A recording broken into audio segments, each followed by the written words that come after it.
Well, Kurt, we're live today. We are live. All right.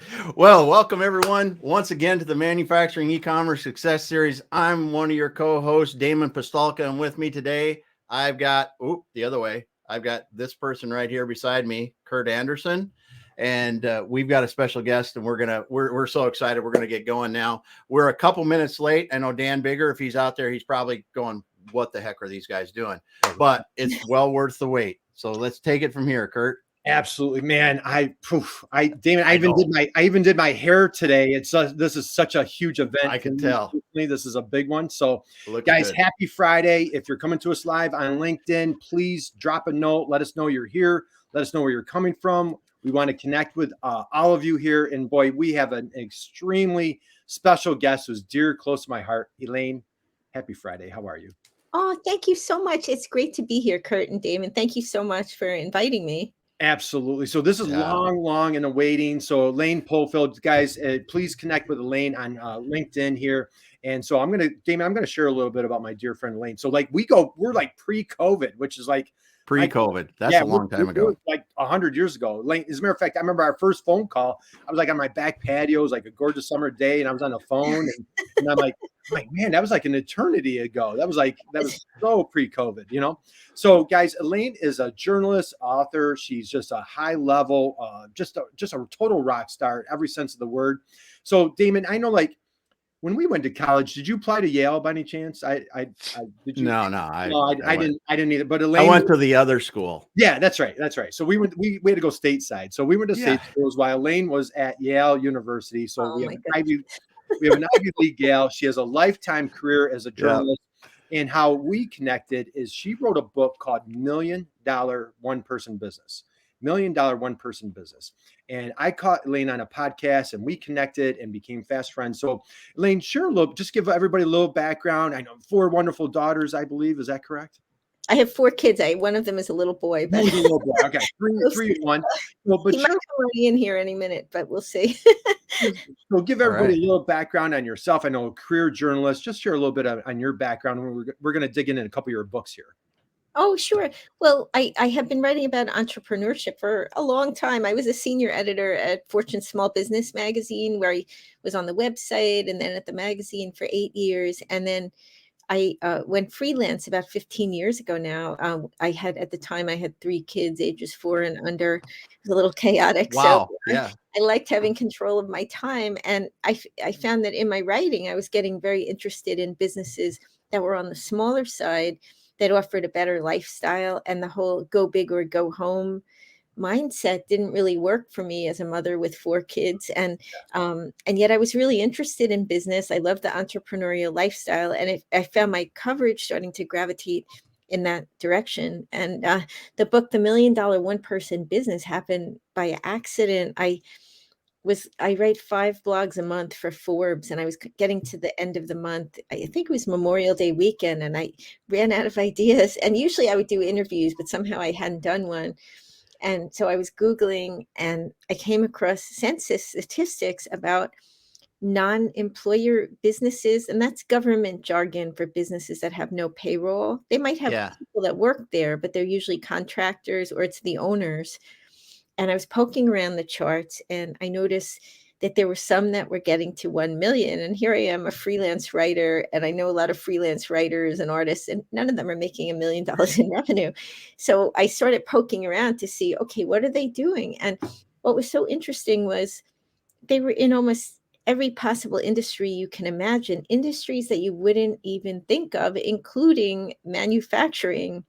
And so I wrote a post just about the data, and it went viral, and people started writing to me and saying, Elaine, that was really a cliffhanger. You didn't tell us any of the businesses that are doing this, just the category of business. But I didn't know, because the Census Bureau isn't going to open the kimono and tell you all the people that filled out those surveys. So I did a series about like consultants reaching $1 million, or e-commerce, et cetera. And people started writing to me if they fell into these categories, and I saved them up. And then I did a post looking at 5 of the entrepreneurs, and that went really viral. It was like over 300,000 page views. Wow. So I saw that I had written so many articles over the years. This was the one topic that just people had a real thirst for it beyond anything I had seen. So I started just continuing to cover it, where anytime one of them wrote to me or one of them introduced me to another friend, I would do a feature about them. And then an agent noticed it and it turned into that book.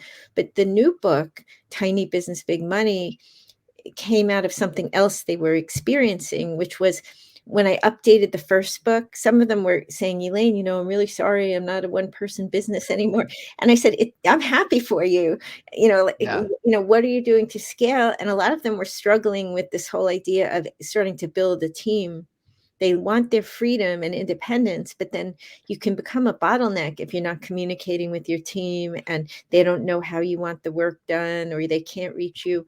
So I started interviewing people about how are they managing this, because they don't want to do it the corporate way. They don't even have the resources to do the big conference room meeting in an office in New York City or whatever. They're doing it in their home mostly, or in a small office somewhere. And they were doing really interesting things like managing the whole business on a platform called Notion and having no meetings at all.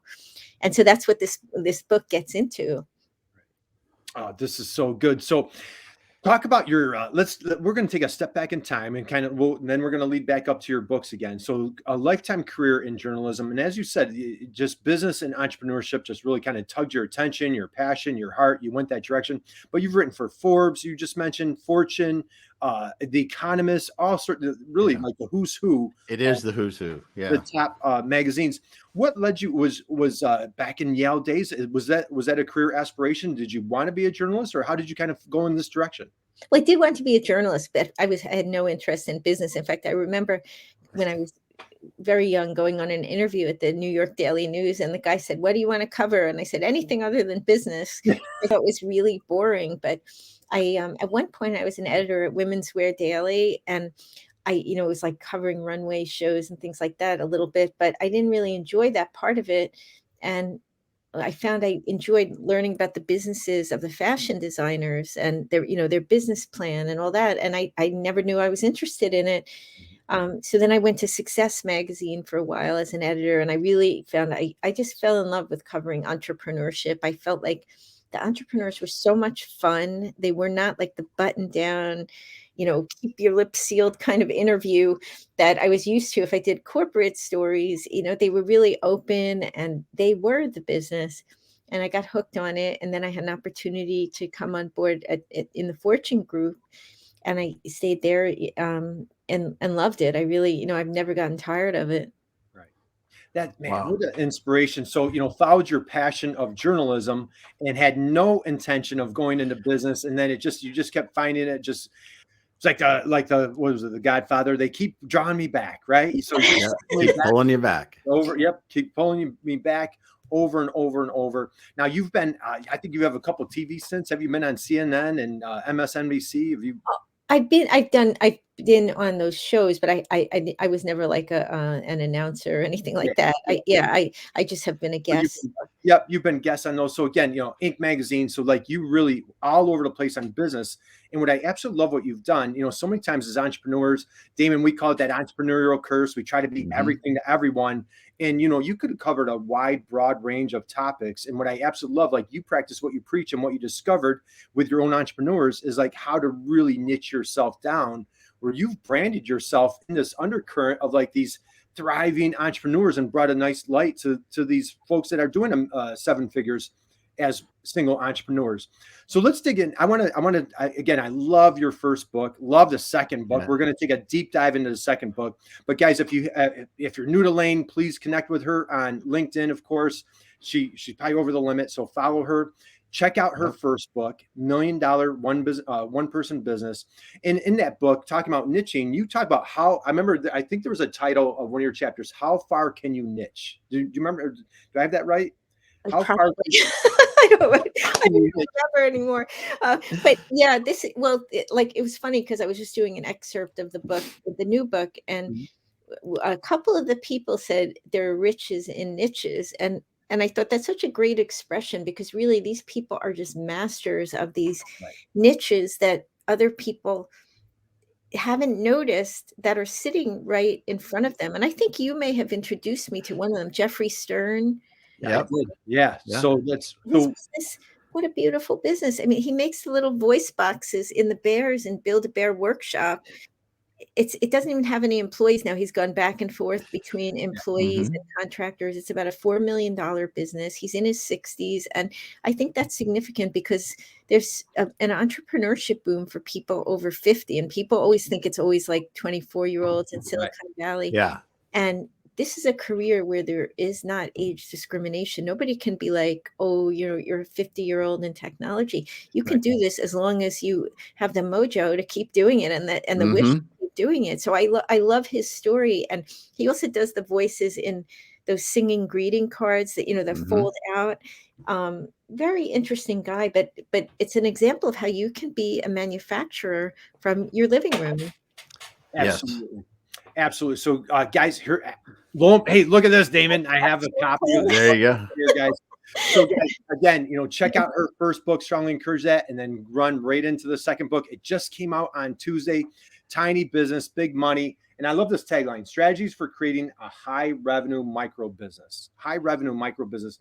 So Jeffrey Stern, that's a perfect example at Voice Express. He, as Elaine just said, makes those little recording devices. For all of us that I have like a whole tub full of Build-A-Bears and they all talk to you. It's that little recording device. And he just plays quarterback. So he has his accounting firm, marketing firm, so on and so forth, and outsources everything. Elaine, you gave me a little shout out in your book. God bless you. Thank you. I'm on page 7. Well, it was more than that. I mean, you were really a great resource on manufacturing because you're right on the front lines of it. And it's very important, I think, for people to talk to folks who are really in these areas, because I'm a generalist. And if I were to write a book about every industry with the whole instruction manual, it would be 10,000 pages long. So coming to webinars like this, listening to podcasts, talking to people in industry associations, reading market research reports, all these sort of niche-y things are really what will help you to get started. I mean, this book is inspiring because it has a lot of, or I hope it's inspiring. It has a lot of stories of people who have overcome the odds against starting a business, and they're pretty steep because we're not really raised to start a business in this country. Everybody's sort of primed to become an employee, but then getting past the inspiration stage and getting to the next stage where you're actually starting it and running that's more of a practical thing, and you need the knowledge of people who know their way around that industry, because they're like, I saw this with California when they passed the law AB 5 that changed the rules about who can be a freelancer. There were over 100 industries that ended up being exempted. And the reason was because each of these industries has these quirky ways of doing business that make sense to the people in the industry. But there was no way that the legislators who were writing this law could really understand, like, okay, this is how it works when a musician books a gig and why they shouldn't be on payroll, or freelance writers, why you can't limit it to 35 articles a year, because a lot of them have weekly columns, like these little details. But the devil is in the details, and the success is in the details too. It's like knowing how things work, and sometimes knowing and throwing it out the window because you're an innovator. But at least if you know what the way is, then it's a conversation in the industry. And so you're moving the conversation forward, or maybe you're part of the existing conversation and being really, a great participant. But you do need to know how it works. Yeah, and you do a great job in both books. You talk about a lot of resources. I know you and I have talked a lot about the small business development centers, how they're out there helping, those entrepreneurs, especially like the folks that you covered. They feel like they're in a silo, they're on their own. You do a great job of listing a ton of different resources available for entrepreneurs that can really move the needle. You mentioned a couple examples. I'd like to throw a couple. Chris Mead with his CrossNet. That was a great story. I don't know. You want to share that one a little bit? Oh my goodness. This is such a fun story. It's these two brothers and their buddy. They're all in their early 20s and they love sports. And Chris was commuting from Brooklyn to Manhattan every day. He was selling for Uber Eats and doing cold calling all day long. Very stressful. And he wanted to start a business. And so one night they're watching sports, and like a volleyball clip came on, and they start brainstorming. And they're like, wouldn't it be awesome if we created a volleyball game that was a 4-way game, like Foursquare? So, it's quadrants where people would be in the different quadrants. And they went out and they got these 2 nets from Walmart, and they set it up and they played it because, they're athletic, and it was really fun. And so then they created a prototype. One of the partners had experience a little bit in engineering, and so they found a factory to make it. And then they, using Chris's sales skills from his original job, he was calling retailers, and he got it into Shields, which is a Midwestern sporting goods store. And they tried it in 2 stores and it sold out. So then they ordered it for all the stores. And then that was a jumping off point where now when he was making sales calls, he could say it's already in all the Shields stores. He had a little story around its success. And it's grown so much, it's almost too big for the book now. I think they were closing in on 20 employees when I was fact checking. They're probably above that now. Right. But they're doing great. I think they were like 15 million in sales. And they were mostly just the 3 guys for a long time. And then they added on a few friends. And then it just started scaling like crazy. And they're manufacturers, right? But they just, were like 3 recent college grads. Chris had a lot of student loans he needed to pay off, and he wasn't going to do that with the Uber Eats salary. And and he wanted to do this, and he made it happen. And interestingly, his background, he studied film, and so he's done a lot of videos that help to promote the business. You'll see there's a lot of videos on CrossNet, and I thought this is how. A lot of times, maybe you didn't study entrepreneurship, but his cold calling skills, the video skills, all those things went into the business, but they were repurposed from earlier versions of his career. Yeah. You do a great job covering e-commerce and manufacturing. I know, as a matter of fact, I was just reading last night about Anna with her in Australia. She came up with a bikini line, right? And what a fascinating story. And she goes on Shopify and sells a pair, started getting some traction. You want to share a little bit about Anna's story? Oh yeah, I loved her story. She was a medical school student. And she loved sketching, just, relieve the stress of school and that sort of thing. And so she liked to design fashions, and she wanted to start making them, but she only had $200. And she didn't even have enough money to make a dress. She had enough to make a bikini prototype. So she found a manufacturer going on Alibaba, which probably the listeners of this show would know. It's a sourcing site for manufacturers. Sure. And she found a small up-and-coming factory that was willing to just do this one prototype. And then she put it up on Instagram, and she connected to a Shopify store, as you mentioned. And she bought Facebook ads to drive traffic to the Instagram. And she took pre-orders to see if women would buy the bikini. And 1,000 placed pre-orders. So then she went to the factory, and she had proof of concept. And they said, well, we'll do this small run for you. Because in case there is anyone unfamiliar, a lot of times they don't want to do a very small run because it's expensive to fire up the factory and get the workers in there. So they were willing to grow with her. And she created a brand called Pink Colada. And I knew her. I wrote a $1 million one-person business story about her. And then it was getting so busy. The business was growing. And I spoke to her a few times, and she would seem to always be at the warehouse, packing things herself. And then finally she hired 5 people. And now she's expanding into the United States. She was in Australia. And now she's prepared to handle the added demand of a much bigger market. I loved her story because she didn't waste a single penny in this business. Like no one could have made more out of $200. But I think one of the reasons her story is so inspiring is because of the innovation and how she did this. Like, she found a way using these low cost and free digital tools, and she didn't have to have a big budget because she used her creativity and her moxie to find solutions to every single thing. Like, she called a lot of factories. Not all of them would do the prototype. Not all of them would do the manufacturing run. I think she even went to China, if I remember correctly, because she's in Australia, which is closer. And then she built this beautiful business.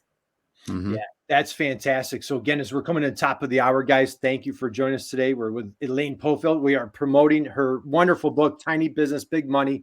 So now, Elaine, I need to talk to you about, I'm going to open up the book. How's that? I'm going to turn to page 140, and there's a gentleman in the book by the name of Kelly Cudworth. Can you talk a little bit about Kelly Cudworth? Damon, I think you might know this guy, don't you? Do you know him? Are you from Seattle? So share a little bit about your story with Kelly, and then I have a few things highlighted in the book that I want to share. But what was your take on your interview with Kelly Cudworth? And he owns New Earth Office Solutions. So just share a little bit about Kelly. Well, he was in a family business. His father had started, I believe, and the business had salespeople who would go to local businesses. It was an office supply store, basically. And then he read the 4-Hour Work Week by Tim Ferriss, and he thought, oh, there's got to be a better way to do this. So he started taking it online, and he brought it online, and it grew like crazy. I think it was 7 million in revenue or 9 million in revenue with 2 employees. Yeah. And he's totally online now. And he has a strategy of very aggressive pricing. That's how, a lot of people go with very high margins. He goes the other way, and he's done really well with it. And he's created this beautiful, lean machine of a business. And it's a real inspiration, I think, for people in brick and mortar businesses who are like, how do I transition? Everything's online now. And, right. He changed the whole business model. So I want to hear what you had to say about him now. So that was actually a connection through Damon and myself. Kelly was a guest of ours a year ago, and I'm going to share a little bit about how our relationship, mainly Damon's relationship with Kelly, but it's kind of Damon, it's indiscreetly in the book here. But guys, what I want to really focus on here is Kelly. So Kelly is 43-year-old young man, because I'm not a young man anymore, but he's a young man, comes into his father's business. So family business. And what's more of a commodity than office supplies? My goodness, Yep. Right? How do you compete with Office Depot, Staples, everybody, right? What he does is he really uncommoditized his business, if that's a word. I just want to share a couple of things. So originally he was doing a couple hundred transactions a month. He was up to doing 80,000. Damon, does that number sound familiar to you? Yes. Let me share this line. Last year, his business had previously peaked at 5.5. Then he hit 9.5 and was profitable. Last we spoke, he was on pace to do 12 to 15 million. To keep his company growth on track, he meets with a weekly virtual CFO. Damon, do you know any virtual CFOs by any chance? I've heard of them before. Is that virtual CFO like to my you over there? Yeah. Yeah. All right.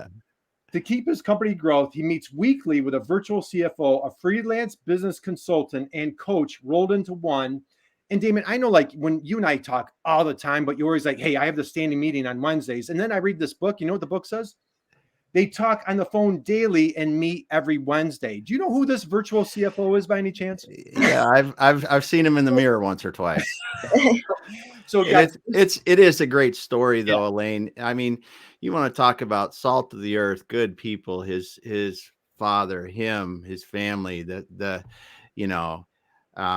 and just to see somebody really be able to, in a commodity market on large platforms, compete and win, and then only have a few people employed. And since you've talked to him, it's really even exploded further with different things in automation. And yes, he did end up as he projected. And this year looks to be a significant growth year again. He's been in the Puget Sound region. He's been in the Puget Sound top 100 fastest growing several years in a row, and he'll be in it again this year, I'm sure.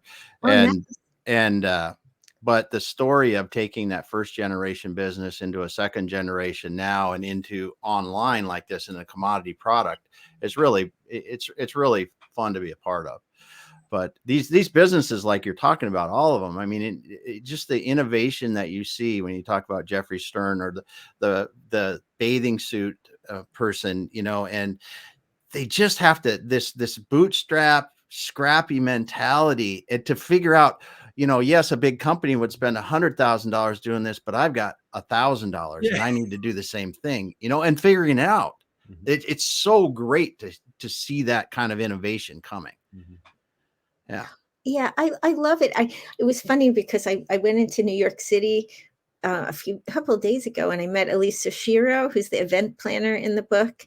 And she was like, what do you think they all have in common? And it's a really big question, but it is a mindset, I think, of making things happen regardless of how much money you have to put into it. They find a way to get to the next goal. And there is a lot of passion to that. Like office supplies, when you think about it, nobody is born and wakes up thinking, my passion is office supplies. Or maybe there is somebody, but I I don't think so. But he's got a passion for entrepreneurship and innovation and efficiency and building something of value. And he also has a passion for things outside of the business. I mean, he's doing a lot of charitable work, incredible amounts of, of different nonprofit projects.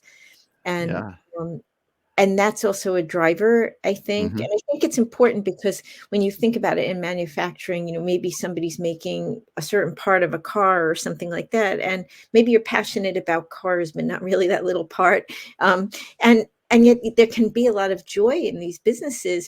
If you really get into the spirit of making it a great business, a great workplace, a part of the community, all those other things that a business is, it's much more than just something that makes money.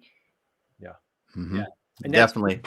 And guys, you have to go get the book so we're not ruining it. But I just, just to continue on, Kelly, building a tiny business that makes big money starts with a vision for where you're going. In his case, by converting to a high volume e-commerce business. Then it's a matter of setting up the business in a way to get there. And it's all about automation. And if you don't know exactly where to go or how to get there, you hire a coach or a consultant. So, and you said right in the book, Elaine, it's not about the money. It's creating these systems and creating opportunities. And like you said, Kelly's dedicated to, you talk about his daughter, very dedicated to his nonprofit that he's created because of this financial success that he's created for himself. So so Damon, kudos to you. Congratulations. And this is what's hysterical, Elaine. So I sent Damon a copy of the book. I have an extra copy. I have the Kindle, I have the e-version, I have my hard copy. I sent Damon a copy. Every person that I'm talking to this week, I'm like, guys, you have to buy this book. I was at Temple University promoting your book. So anybody that's listening to me these weeks, I am promoting your book. But let's talk about some more characters, some awesome stories, successful entrepreneurs. Kathy, I'm going to butcher her last name, the virtual assistant business. Can you talk about Kathy? Well, it's Guggenauer. I have a funny story about this because I had to record the audiobook. And for all these years, I've thought it was Gohainer. And then they had called me back into New York City for 1 hour because they're like, there are 2 last names you were mispronouncing. And so don't feel bad. I mean, I for some reason, I know she said it to me, but somehow my name is really hard. So hopefully she'll cut me some slack on this. Yeah. Kathy Guggenauer. And what she did was work in marketing, and she was trying to get a promotion at her job. And she asked her boss what it would take. And he said, well, you need to get an MBA. And this was like in the 90s. So women's situation in the workplace was much worse, I think, at that time. And she went back, got the MBA, and then she came into his office. She said, I got my MBA and, I want a promotion. He said, well, you're not going to get the promotion because the real reason I didn't give it to you is you laugh and smile too much. I've read that in the book. I'm like, who is this person? Yeah. Who is that? Yeah. It's just, I don't know, but she didn't like working there that much anyway, because it was like, I guess it was like the Jack Welch era when they were really promoting layoffs and things like that. And so when they were going to have a round of layoffs, they'd have the boxes in the hallway a little bit before the layoffs, and everybody would start getting anxious, like who's going to be packing? Oh my. And she just started to feel like this job is going to kill me. And so she decided to leave. And she went into direct sales. She was selling candles for a little while, and she didn't like that. So then she started using her marketing skills to do blogging. She helped like one real estate broker, and then he said other people could use this because the content marketing is really helpful for us. So she started doing that, and then she had more work than she could handle. She started finding people to help her and train them as virtual assistants, and she found a lot of them needed help with the business side of it, because, they didn't know how to set limits with customers or, run it profitably.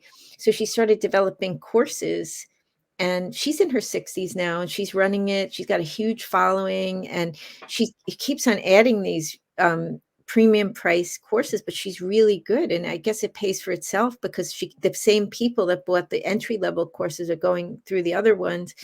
And interestingly, she helps a lot of women who are the main breadwinner in their house. A lot of them have husbands with disabilities. And I thought, wow, it's interesting how you can help people outside of a nonprofit, but just through how you run the business. And she's a really big champion of helping women get into business and built a beautiful business for herself. Yeah. Wow. And a couple of things I want to take away here on this story, like when you look at these themes, or if somebody's like, hey, where's like your friend just, one of the folks featured in the book just asked you, hey, is there a common thread? This story about Kathy is such an inspiration. Again, like corporate warrior, that my goodness, how atrocious they're putting boxes in the hallway, knowing like, all right, well, who's going out today? Just a terrible mindset back then. So she leaves, total leap of faith, never been an entrepreneur, takes, accidental entrepreneur. And what I love what she did, Elaine, she went to a mastermind. I was just thinking about that. We went to a mastermind, Damon, and it was $35,000. And how many times, as entrepreneurs are like, trying to hang on every penny and don't want to invest in ourselves, or like, Kelly. Yeah. Kelly relies on you as friend, mentor, CFO, and look at the monster success that you guys together have built. Here, Kathy has the courage, the humility to go to a mastermind and she was like, I didn't have the money, finds together $35,000 and explodes her business by sharing her passion, niching down. She was a great VA, but she was better at teaching other people how to be a VA.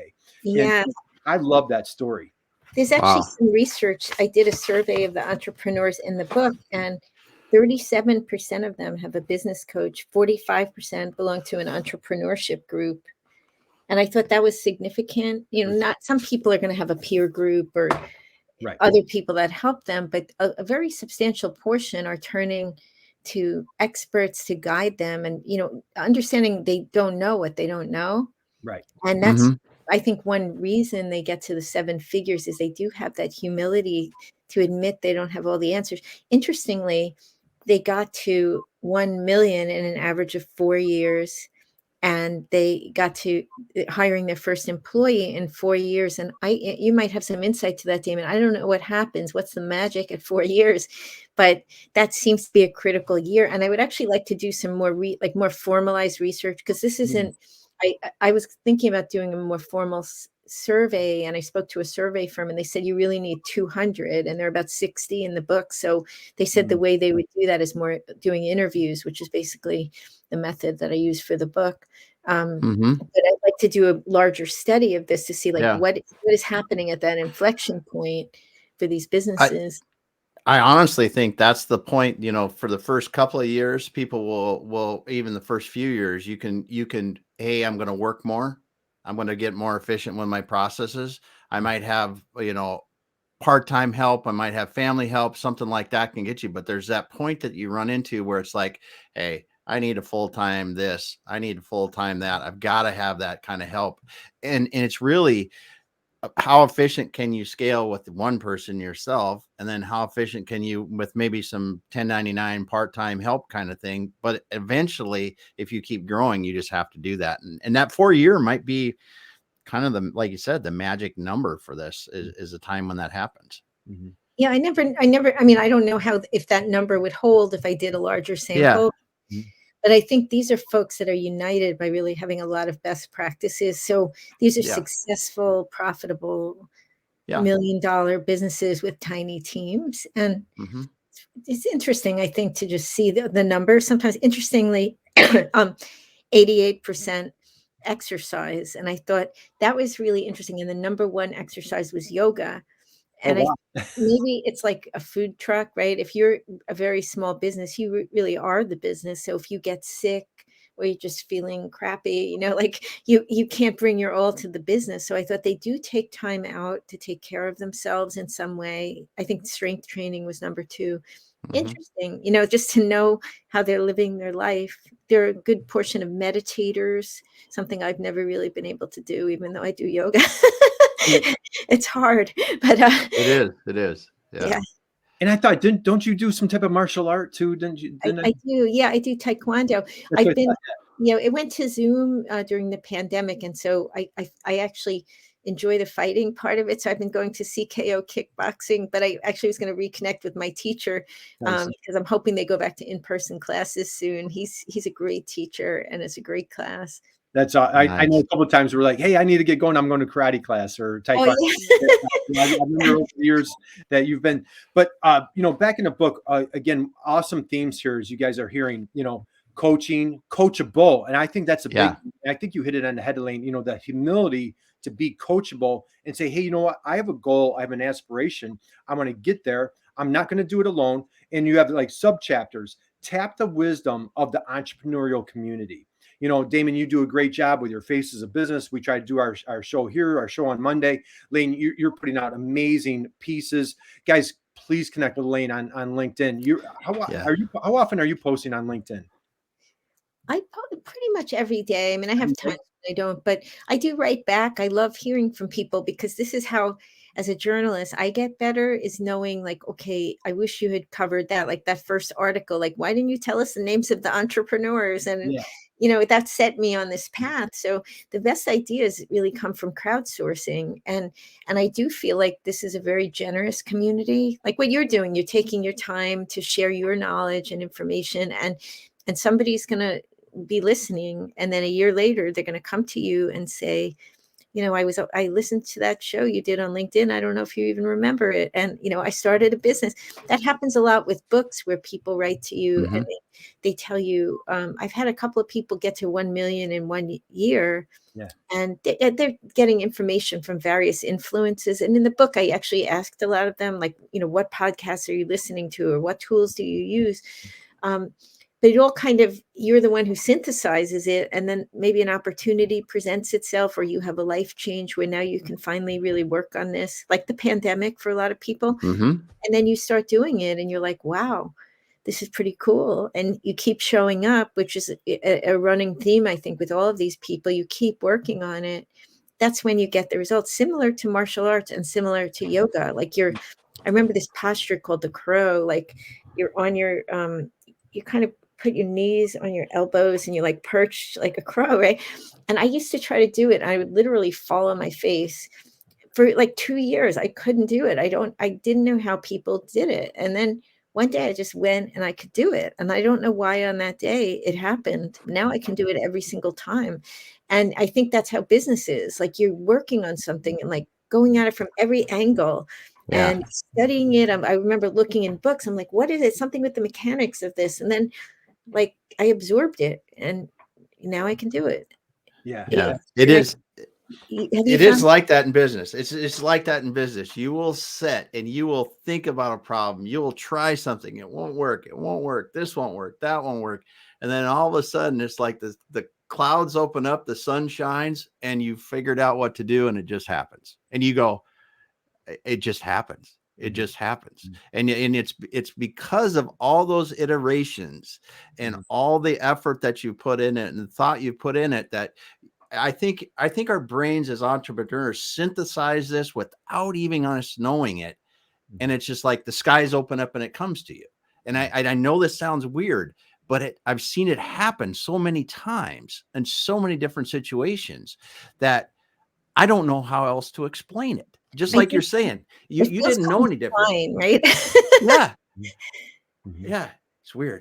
It was like a musician, I think, right? Like they come up with a great song and they're like, I don't even know where that came from, but it came from them playing for the last 20 years or maybe not 20 years, but just practicing it.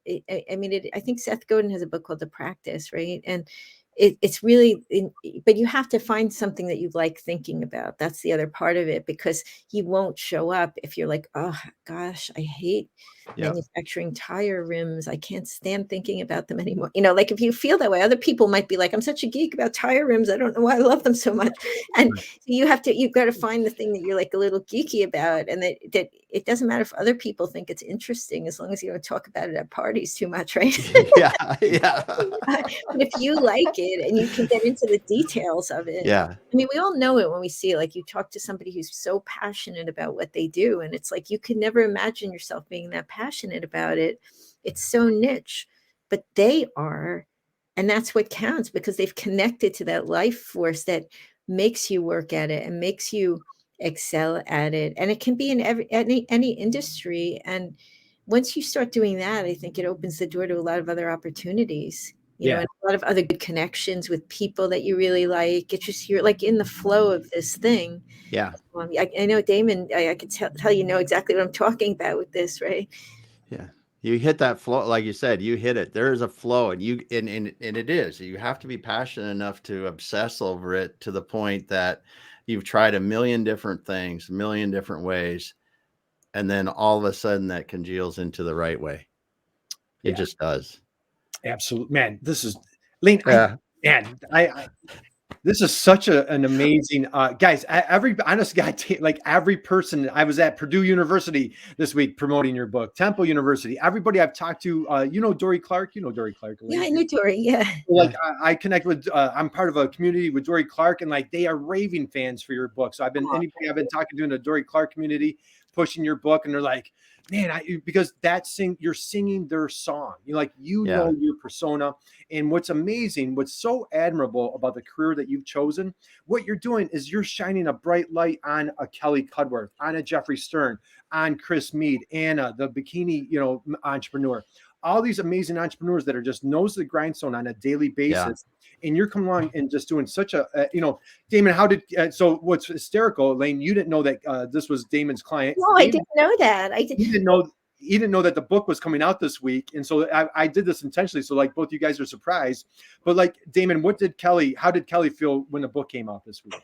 Well, we were doing our weekly Wednesday call, and Kelly goes, "Hey, remember that lady you connected me with? I'm in her book." He said, "I can't believe I'm in her book."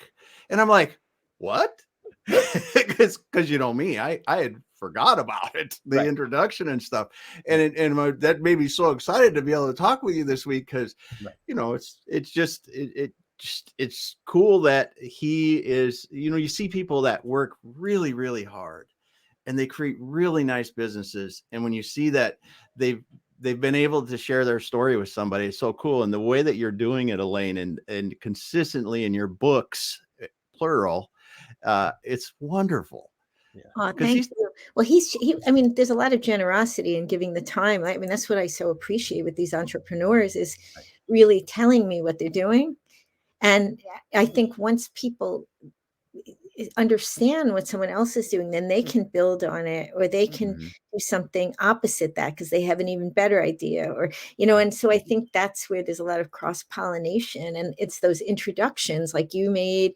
I met you through Kurt, and it's that whole ecosystem that really supports entrepreneurs, and there's so many different ways you can tap into it and contribute to it also. I mean, I see a lot of people doing this kind of mentoring that they just do it out of the goodness of their heart, and it makes the entrepreneurial community really vital. And I hope people will build on things in the book and take it home and like play around with these ideas, and maybe come up with a really great one that gets you to 15 million. Then I write about you, and then I don't know what the next book will be. But I don't think there's been a lot of coverage about these types of businesses, because everything has always been driven by like Silicon Valley, who becomes the next unicorn. But this is what always puzzled me.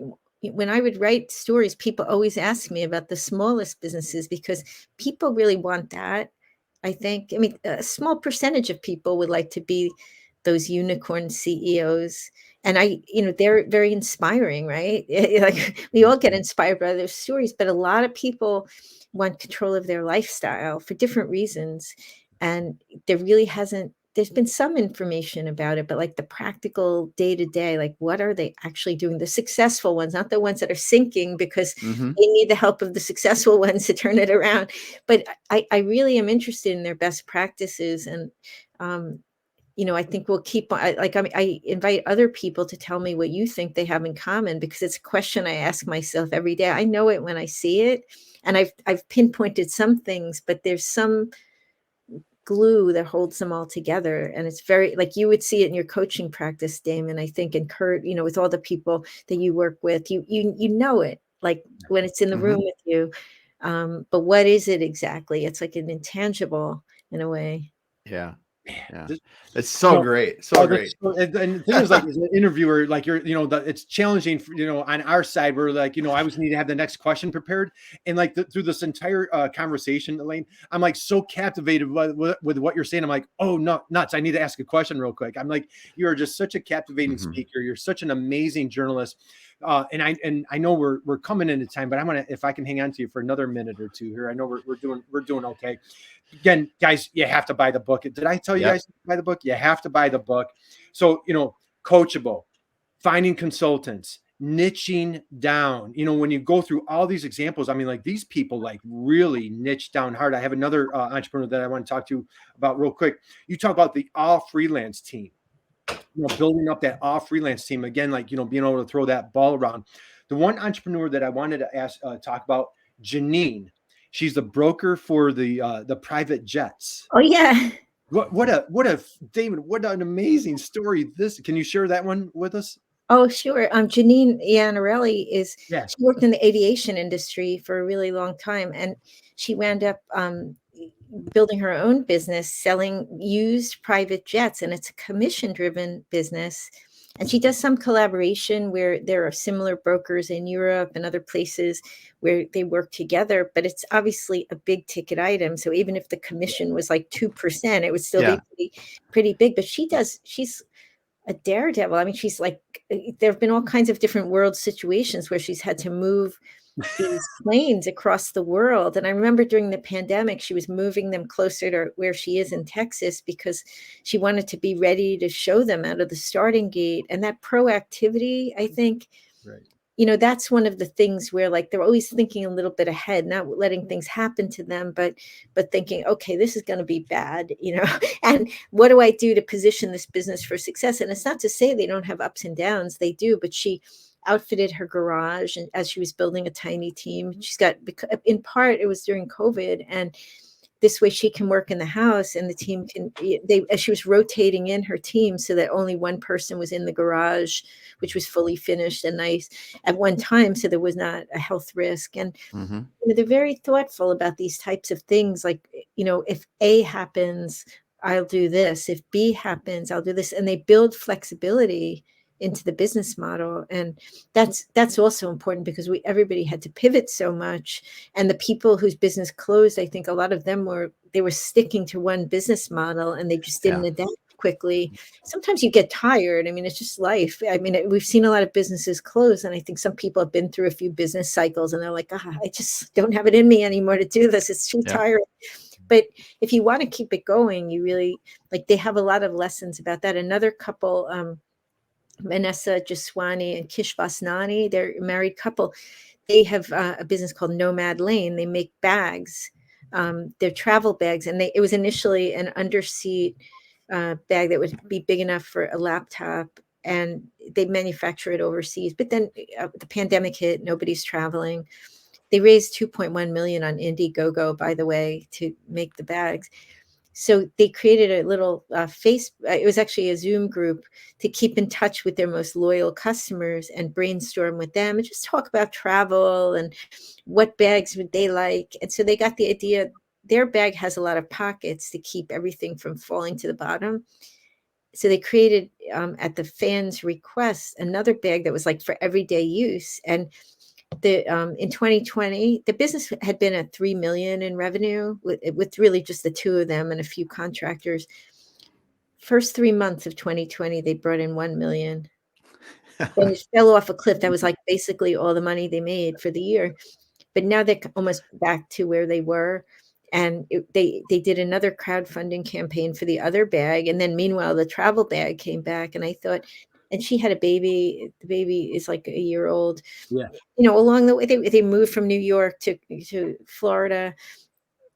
It just showed me a little bit about the way people think, like not everybody, some people would have been like, oh my goodness, this business is finished. The travel is finished. But they took time to deepen the relationships with their customers. They always were careful about spending. They used credit cards to rack up a lot of points to pay for things in the business with points, but they always paid them down. They used a lot of smart practices that I think if you really break them down, it's like an engine for building a great business. One thing that I think a lot of them have in common is it's not just one thing that they do. There's 7 or 8 or 10 things that they're doing consistently that make the thing work. And sometimes people are like, why, could you give me a list of the things I need to do to start a successful e-commerce business?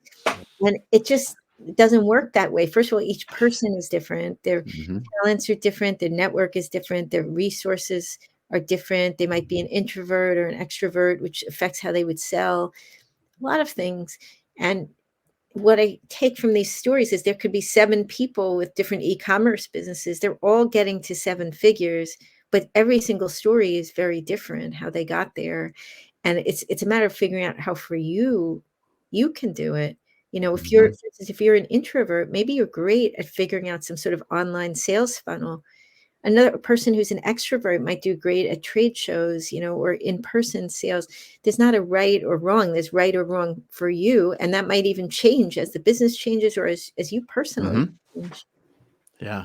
Yeah. That was incredible. That was so good. That was phenomenal. So guys, all right, Elaine, we're going to wind down. I'm not even. We have to. Clock. Like it's like, all right, it's 25 after the hour. So Elaine, first off, thank you for putting Damon's client for my client. A little shout out to me in the book. So God bless you. Thank you. I appreciate you. Appreciate your friendship. Thank you for shining a bright light on entrepreneurs and just being a huge advocate for these tiny businesses that are making big money. What an inspiration you are. So first off, they can find you on LinkedIn. Where else can anybody find you? Are you looking for, I know you're promoting your book like crazy. Any stories that you're looking for right now? Any topics? We have some fierce networkers that come on our program here. Oh, good. Well, I'm on Facebook and Twitter also under my name, my first and last, and then Instagram under $1 Million One Person Business. So any of those places is a good place to write. I do write back. And in terms of stories, I'm interested in smaller businesses that are getting to 7 figures, either with no employees or with a tiny team. I'm continuing to explore this because I think there's a lot more to learn about them. And, I do a lot of general business coverage too about personal finance and scalable businesses too. So anybody in this space, if you think you have an interesting story, I do look for stories where people will share the numbers, I should say up front, because it's business, right? Like the numbers do tell the story, as Damon knows. It's not the whole story, but I need to sort of understand financially how the business is doing. But a lot of times people maybe aren't ready at one point, and then 2 years later, now they are ready. So, this is an open invitation, open indefinitely. And when you're ready to tell your story, I'm here. Awesome. That's awesome. So guys, anybody out there that has, I know Dan Bigger, John Baglino, Chris Harrington, any of you guys that are out there today, Gail, if you have clients that you want to shine a bright light on, connect them with Elaine and, great. And just connect with Elaine in general. You want to follow her stories, follow her articles. She's an amazing journalist, great, fierce advocate for entrepreneurship. So Elaine, our last thoughts of the day. Any advice for our entrepreneurs out there? What would you share with them to really get out there and just go after it for 2022? I would say to own your own career. I mean, there's a lot of critics out there, armchair critics. And if you believe in something and you can make it happen, you put the infrastructure in place to keep paying your bills so you can keep your family or yourself afloat, then do it. And don't worry about what other people think, because all these folks have told me stories about people shooting down their ideas and other things like that. But it doesn't matter if you believe in it and you're willing to do the work. It's amazing what you can make happen. Pursue your dreams, guys. And that's exactly what this book is all about. What this is, and man, I know we could go all day. And I have to say this before we wrap up. What you talked about, like the unicorns, Zuckerberg, Steve Jobs, like Rockefeller, Carnegie. I mean, like all the people, that 0.5% or whatever we want to call it. What you've done is you've taken a Kelly Cudworth, a Jeffrey Stern. This is so relatable. This is so achievable. Yeah. These are stories of just everyday folks that are doing extraordinary. These are ordinary people doing extraordinary things. Yes. And you've shined a bright light on these people. And it's inspiration for anybody on the call or anybody else listening to this, that yes, you can go out and do this. All the tools, all the resources, it's a level playing field out there. And Elaine, in both of her books, strongly encourage you, check out both of her books, really spells out a nice game plan on how for all of us to go out there and achieve it. So guys, here's our challenge for the day. Go out there, start hitting your $1 million business. Let's all get into Elaine's book. Right to me. We're going to get into your next book, Elaine. So we're all going to be subjects for you. How's that? So. Well, let me know what I'd love to know what you think the next book should be about. That would be interesting. You know, where's your pain point, or what do you want to know for your personal growth as an entrepreneur? I'd be very curious about that, because I like the books to be helpful to people. I mean, this one came out of hearing people saying it was hard to make that transition. And I thought, why is it hard? Because existing methods weren't what they wanted to do. They wanted to do it more in the spirit of their $1 million one-person business. And it turned out there were answers, like Brian Dean, who he runs an SEO business called Backlinko, ran the whole business on Notion, which is a technology platform. So, and he just sold it. Pardon, and he just sold it. Yes, sold it for millions. Yeah, Brian Dean is. Yeah. I'm Greg Mishu. He's a big Brian Dean fan. I'm a huge Brian Dean fan. He just sold his company. I think to SEM Rush, was it? SEM Rush, yeah. And you know what that tells us, that the way, how they look at the systems and processes. Yeah, his worked, and he wasn't having any meetings. For all of those who don't like meetings, it can be done. It can be done. Case study, right? Yeah. It can be done. So, all right, man, we could go all day. So, Elaine, thank you. Thank you. Someday. Thank you. God bless you. We're awesome. going to have you come back. So thank you for everything that you do. Thank you for your friendship. You are such a blessing to all of us. So guys, have an amazing, incredible weekend out there. Damon and I are back on Monday. We have an incredible guest on our Monday program. So Damon, take it away, brother. Man, I'm going to be glowing all weekend. Thank you, Elaine. You just thank you both. It was so great to talk. And Damon, I had no idea he was coach. It's so funny. He wrote to me on LinkedIn. I'm gonna have to write back to him now. He might be watching. I don't know. But, I don't know, but I was surprised. No. The way it happened, it was because I had no idea. And like I said, honestly, he showed me the book on Wednesday, and that's the first I knew about it. And things work. But thanks so much for being here today, Elaine. The Tiny Business, Big Money. Go out and get the book. I want to thank, we've got Dan and Gary and Chris, John, Valerie, Deb, Sneha, Vaughn, Jen, Gail, Ann, and Corinne. I've hopefully got everybody that I saw comments for on here, but thanks for being here. We really appreciate you listening. Mm-hmm. And like Elaine said, reach out to her. You guys have great knowledge about these businesses, and she wants to hear more. So thanks so much for being here today. We will be back again next week. As Kurt says, we're out now for the Manufacturing E-commerce Success. Thank you.